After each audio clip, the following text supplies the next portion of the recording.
Really? You think we should work today? We should try. Do something productive? I was productive yesterday, man. I wrote for like 10 hours. Wow. And I wanted to do more, but my hands were starting to hurt. Oh, I bet. I can't even imagine going back to school here and starting to have to do all this typing all over again. Yeah. Ugh. One more day. Not even one more day. Yeah, Less tomorrow. than a day now. Less than a day, yeah. Oof. You'll be all right. Right. Once you get into the groove of doing it, Yeah. it's not a big deal.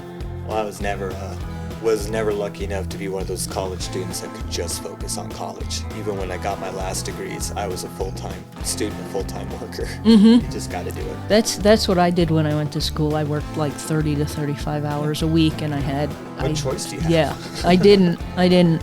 Was no other way to pay school, because you didn't get the kind of money that you get today. No. Like I know kids that graduate from high school today and have scholarships up the wazoo that cover their tuition, and then their grant money covers their books and their dorms. And I'm like, yeah, I got a $500 scholarship for my first year, and they gave it to me $250 and $250 for each semester.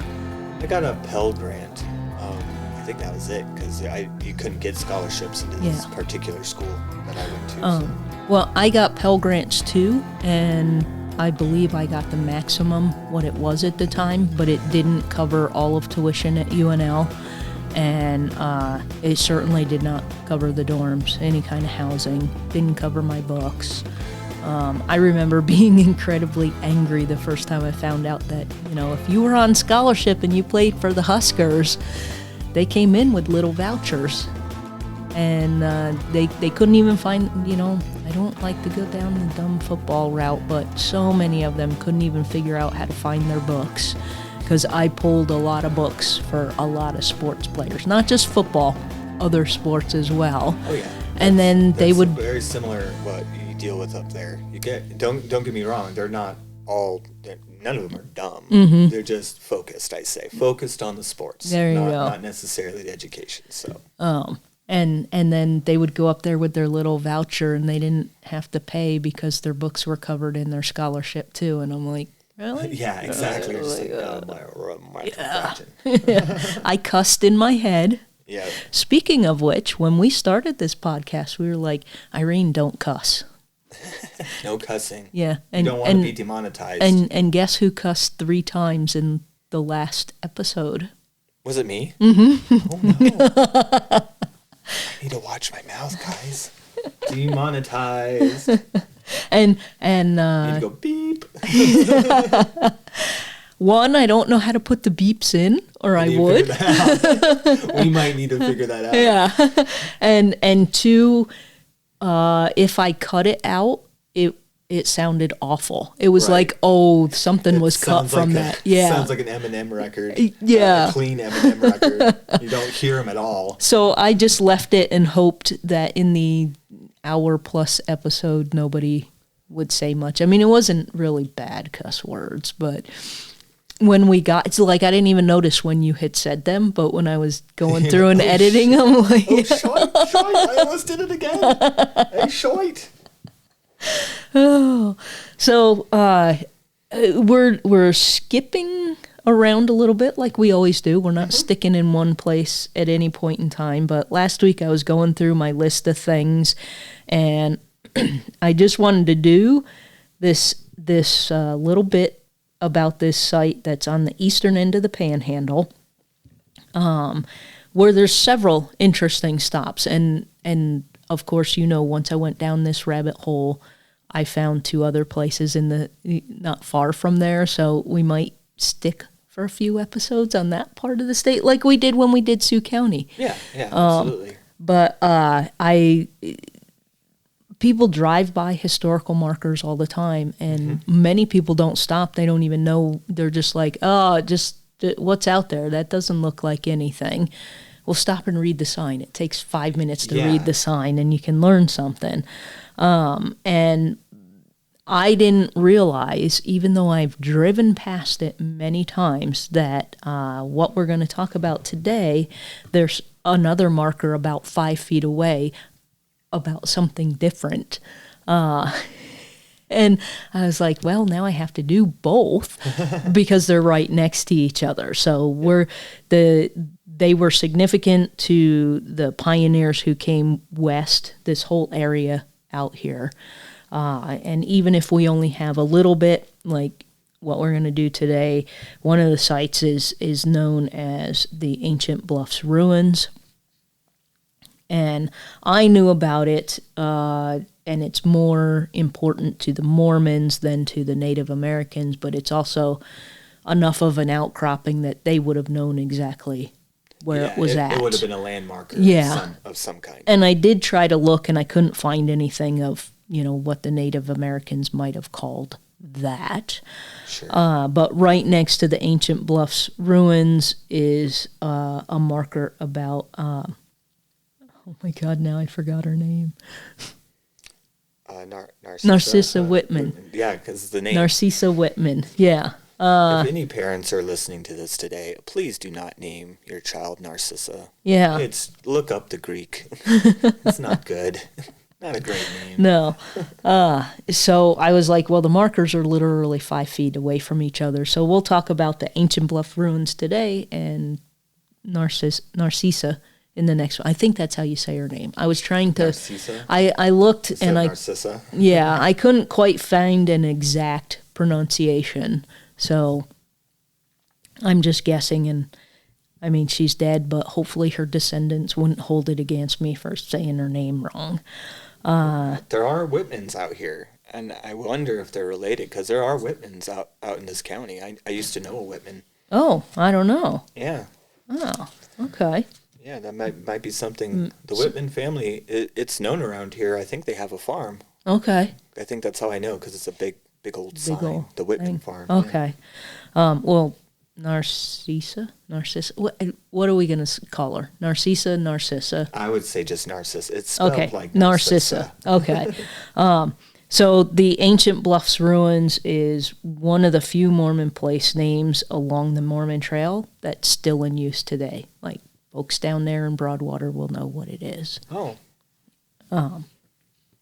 So today, we're going to do a little bit on the Mormon Trail. And we haven't even done Rebecca Winters yet, who's probably the most famous grave. Done Rebecca? Oh, no, we did Wee Granny. Yeah, we did Wee Granny, but we haven't done Rebecca Winters yet.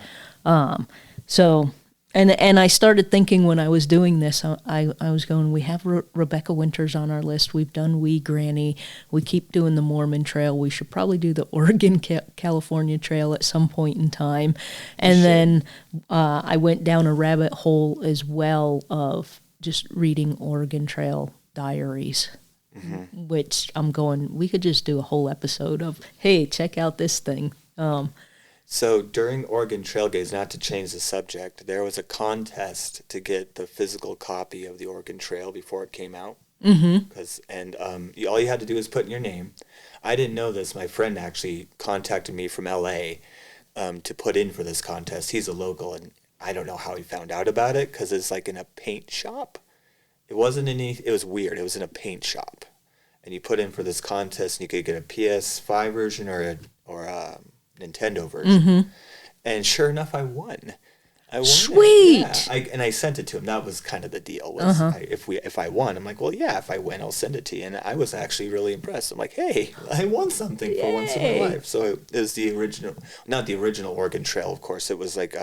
it's the one that just came out? You can get the digital copy of it before. I think I told you that. That's probably the one you had. And this one has a few more characters. Yes. A few more things. It was cool. It was really nice. But, Paul got me it for PS5 for my birthday. Yeah, because it's now out. I think it was only like a couple weeks before it came out. So they got me because I played the original in college, and then I had the 5th edition, which was like late 90s, I think. The one I remember was on the old Macs, and it was a green screen. Yeah, that was the original one. And so when you had told me it was out, I hate digital video games. Yes. And you should have heard me cussing trying to get that working on my Nintendo Switch. I was so like, I hate you, Connor. But I got it working, and I die because I push my people too hard. It's always like, oh, you haven't rested in 13 days. Yeah, no, keep going, and then they die. Well, and I think that is really funny because they give you characters where it's like you always have a priest or you always have these groups of people. And I don't think in real life it was like that. I don't think every group had a priest with them. I don't think so, no. If they did, I mean, that's incredible, but I don't think they did. Yeah. I don't think ministers were in that much of a abundance at that point in time. Yeah, nor I don't know how much of a hurry they were to get across. I mean, the Mormons, they had their reasons, of course, and so they probably had their ministry groups and everything, but the actual people that went out to Oregon, I don't know how big of a deal it was for the ministry team to get out there. Yeah. I really don't. Yeah. So now I have it on PS5, and Paul told me I need to start playing it. Okay. Gotta survive. So now I can die on my Switch and on my PS5. I've died on a Mac, I've died on a PC, I've died on a Switch. Now I got to die on PS5. Yeah, I don't know if I ever did make it to Oregon. I've made it once, and that was like late 80s, I think, early 90s when that happened, and ever since then I always die on the trail because I'm like, no, y'all have only been walking for 17 days. Keep going. Keep going. 17 days. You can walk 18. Yeah. You can do more. You could do another day. Come on. Do a month. So today we're going to talk about some particular folks on the Mormon Trail who happen to be the first folks that came out here with Brigham Young. A wonderful man. Yes. Oh my God. Sorry, as you can tell, we're Mormons. Yeah, no. And so I was more interested in their impressions of this little slice of the planet when they came through it, as well as we'll get to Narcissa Whitman later. In a way, she was pretty awesome, but in a way, she was also a very flawed human being, and we'll get to that when we talk about her. So for those of you who don't know much about the Mormons, they traveled along the immigrant trails on the north side of the North Platte River. The Oregon and California trails and the Pony Express trails were on the south side of the river, and while there are some accounts of people crossing over the river from time to time, the Mormons pretty much stayed to the north side of the river. And if anybody comes through our area, you'd probably be like, well, what the heck? It's just a pond. I mean, you could skip stones across this or just, take a hop. Back then it was a lot bigger. The river was huge back then. I think you had to ferry across to get across. Yeah. Whereas nowadays you can walk across. Yeah. I know between Lincoln and Omaha there's a state park, and in the fall, like October, November, you can literally walk out there and stand because there's hardly any water in it. Yeah, thanks to the damming of the rivers and everything that we did. Yep. Yeah, so again, humans messed with nature. Yep. Yay. So I don't want to get into all the political and religious stuff going on at the time, but in the least controversial way I can explain it, the Mormons had to flee first from New York, then Illinois, and when they fled Illinois, they went to Salt Lake City. That was their Zion. Yeah. And I don't want to get into all of the things that were going on there, but oh, that'd be a couple episodes right there. Yeah, and it was, it was religious persecution, but there's also other things going on. Yeah. There's lots of con men involved, so I don't want to get involved in it. They definitely had to flee. They chose to go to Salt Lake City. Yeah. Yep. So these folks that came with Brigham Young, they left in February of 1846 with him, and they walked 265 miles in 4 months, only to be hampered by heavy spring rains, which made the land impassable. They were near the Missouri River, and basically whatever trails there were had just turned to mud because of all the rain, and so wagons can't travel over that. And they stopped near the Missouri River and waited things out till the following spring. The accounts that I had read said that they weren't prepared. Yes. They were just like, we need to get out of town, so they assembled everybody, and we need to get out of town. And they weren't prepared. They didn't know what was going on. It was February. They figured it'd be okay. And then they get out here, and it's not. If anybody's been out here in February, Nebraska, it's usually not nice. Yeah. So they chilled out all winter, and they had plenty of time to make better plans. So they headed out across Nebraska with a group of 143 men, 3 women, and 2 boys. They followed a rough route that had been traversed by the early explorers, fur traders, and missionaries, but they were still rough trails. I mean, it's like that trail that people go on at Chimney Rock that you're not allowed to go on and you're not supposed to go on at all. It looks more like a cow trail. Yeah. I mean, it's just something, or a game trail. And yeah, it would be very easy to miss if you didn't know what it was. Yeah, that's exactly what I'm picturing. Is this seems more like a game trail, even though you got some humans that have gone over it. And by 1846, I don't know where the population of buffalo were out here then, as far as... It was more extinct, less extinct? No, it was still pretty. Yeah, it wasn't till 20 or 30 years later when we started killing them all. Gotcha. So yeah, they still would have come across big old herds of bison. How would you follow that? I mean, you have these huge herds that just make a big old trail or destroy trails. Yeah. I could see a herd of like 2,000 or 3,000 coming through, and whatever little human walking trail is gone.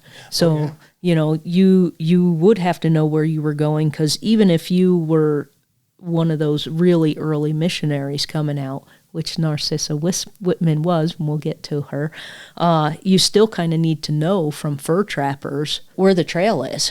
Because I've gone up to Soldier Creek up at Fort Robb, and I was supposed to go from the parking lot down this hill and around and up and around the hill, and then come back exactly where I started, but, like 40 feet to the east of my car.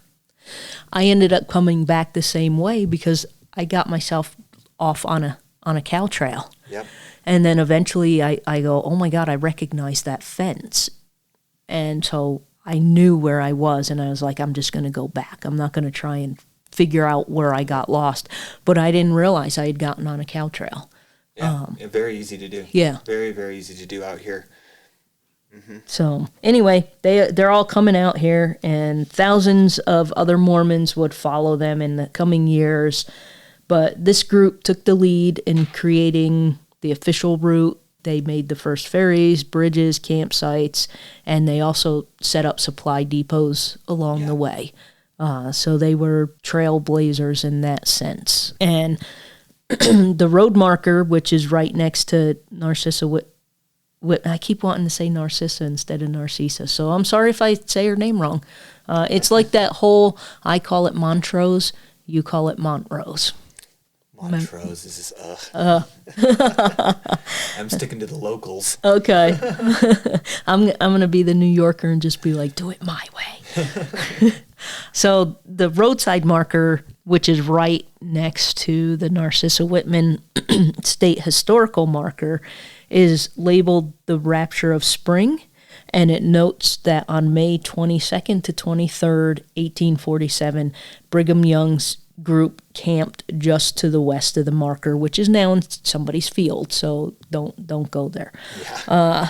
This was the first time the travelers would see such terrain, And the marker notes, as the first rugged country the travelers had encountered, the bluffs inspired some to exuberant play and others to thoughts of ancient towers, castles, and ruins seen in their former European homeland. Other travelers made journal entries noting distinct changes in the plant life and climate they had encountered along the trail. The land changes here in Morrill County, from relatively flat and sandy to hills, bluffs, and outcroppings made of limestone. So also a note about the signs that you see out here. So Narcissa Whitman has a historical marker from the State Historical Society. This marker that they titled the Rapture of Spring, it's not placed by the Historical Society, but it's kind of approved by them. More often than not, you'll get like the Daughters of the American Revolution or the Mormons themselves have put those out. Because you'll notice it as well if you go to the Horse Creek Treaty marker just west of town. You have the State Historical marker, which is that big, tall metal sign. The metal signs. And then you've got the flat, kind of slanted ones. And so they all work together, but it's just where does the funding come from? Sure. So anyway, the Rapture of Spring in the evening camp gave rise to opportunities for exploration, reflection, and joy. Brigham Young and others wrote their names on a buffalo skull and placed it on the southeast corner of a bluff. George Grant and O.K. Whitney captured a young eagle. Some of the travelers carved their names in the bark of a tall cedar, and others rolled rocks from the top of the cliffs. That evening they danced joyously and even held an amusing mock trial in the case of the Camp versus James Davenport, accusing Davenport of blockading the wagon trail and turning ladies out of their course. So they just rested for a day and had a bit of fun. And they're using the Rapture of Spring, and rapture being, having a lot of fun, being engrossed in something. Yeah, not the rapture. Yeah. Like you're caught up in it. Yeah. So according to the National Park Service, the landmark is frequently mentioned among the Mormons on the trail because it is the most dramatic and extensive bluff formation along the north side of the North Platte River. These 3 erosional remnant buttes were named by English Mormon converts who thought they resembled ancient towers, castles, and ruins seen in their homeland. So that's where they came up with the name. It just reminded them of ruins, basically, back home. And they just kind of chilled out here for a day and gave it a name, and then every Mormon that came through knew that spot, and it has stuck to this day.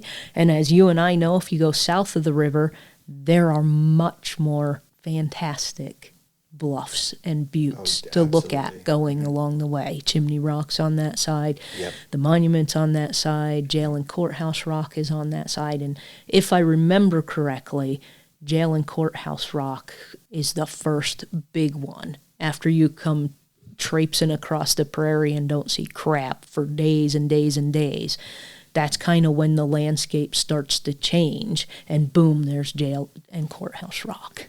And they would see that from the distance because they're on the north side of the river, right? So they wouldn't be on the other side to actually go up to Chimney Rock. Yeah. Or walk up to it in any way. They would see all this basically from the highway. Actually, if you take the highway out and you go and try to look out, that's kind of what they'd be seeing: the hills, bits of Chimney Rock, bits of Courthouse Rock. Yeah. Which is it really does look like old castles. They do. They weren't incorrect. They still to this day look like old, rundown, destroyed castles. Mm-hmm. Yeah. So there you have it, folks. So the Mormons also noted how they could see imaginary creature. I can't talk today. The Mormons also noted how they could see imaginary characters in topographical features. So near Ash Hollow, which is about 30 miles to the east of the Ancient Bluff Ruins, they noted how one of the rock outcroppings looked like a frog, so they called it Frog's Head Bluff. And I would like to do an episode on that. I just don't know if I have enough to, I don't want to pad out an episode.